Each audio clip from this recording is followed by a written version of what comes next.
Assalamualaikum warahmatullahi wabarakatuh. Hamidan lillah musallian ala rasulillah wa ala alihi wa ashabihi wa man tabi'ahu hudah, amma ba'du. Kehidupan kita di atas dunia ini, yang pertama ada ruang, yang kedua ada waktu. Mau salat ada ruangannya, masjid, dan dibatasi oleh waktu. Bekerja di kantor ada ruangannya juga dan dibatasi oleh waktu. Mau haji ada waktunya dan ada ruangannya, yaitu Makkah dan Madinah.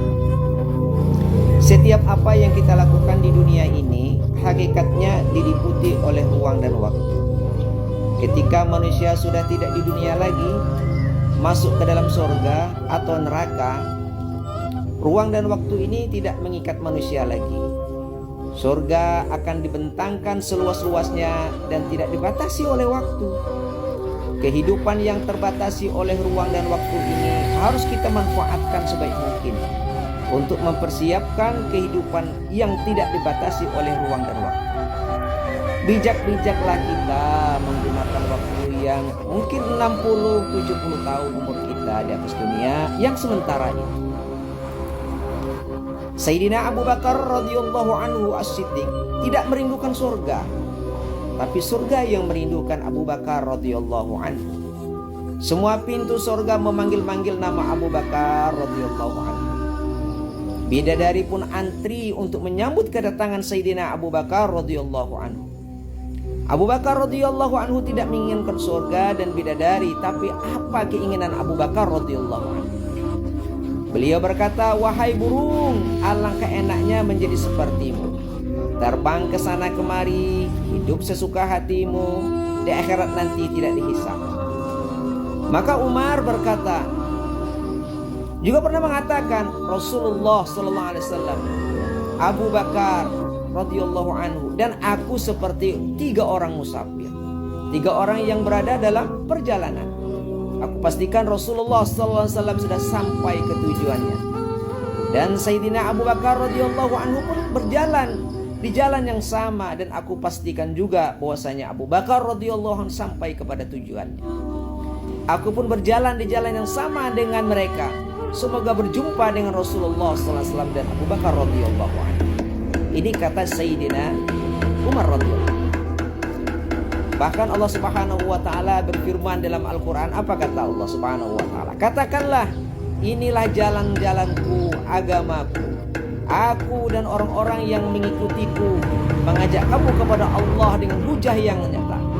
Maha suci Allah Subhanahu wa taala, dan aku tidak termasuk orang-orang yang musyrik.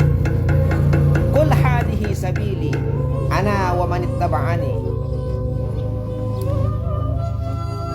Quran surah Yusuf ayat 108. Allah Subhanahu wa taala pun juga pernah berfirman, siapakah yang lebih baik perkataannya daripada orang yang menyuruh kepada Allah, mengerjakan amal-amal yang soleh dan berkata, sesungguhnya aku termasuk orang-orang yang menyerahkan diri. Wa man ahsanu qawlan mimman da'a ilallah wa 'amila shalihan wa qala innani minal muslimin. Mengajak manusia ke jalan yang lurus dan menunjukkan jalan yang lurus merupakan amalan dan pekerjaannya Rasulullah sallallahu alaihi wasallam. Kita ini mungkin musafir yang ke-10 miliar di atas dunia. Kalaulah kita mengikuti jalan yang sama yang ditempuh oleh baginda Rasulullah sallallahu alaihi wasallam, mudah-mudahan kita akan selamat di dunia sampai ke akhirat. Ketika berbuka puasa, minum es dan kolak saja 5 menit, hilanglah rasa dahaga yang 13 jam berpuasa. Padahal cuma 5 menit saja. Berkorban selama 13 jam tidak makan dan tidak minum, melawan hawa nafsu. Ada nilai pengorbanan, maka dapatlah nikmatnya minum es dan kolak. Capek-capeklah kita di dunia untuk agama, letih-letihlah kita di dunia ini untuk agama, taat kepada Allah Subhanahu wa taala. Kita korbankan harta kita ini untuk agama. Berapa banyak pun harta yang kita miliki, kalau tidak kita korbankan untuk agama, untuk menghidupkan agama di jalan Allah Subhanahu wa taala, maka harta ini akan menjadi bencana bagi kita di hadapan Allah Subhanahu wa taala.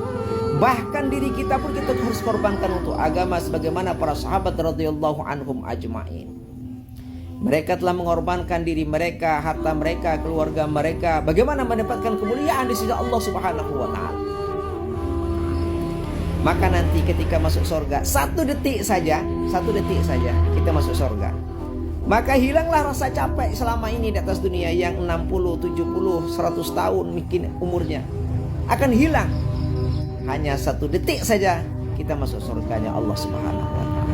Mudah-mudahan Allah Subhanahu wa ta'ala jadikan kita hamba-hambanya yang soleh, dan Allah Subhanahu wa ta'ala terima amal ibadah kita, terima pengorbanan kita untuk kepada Allah Subhanahu wa ta'ala. Assalamualaikum warahmatullahi wabarakatuh.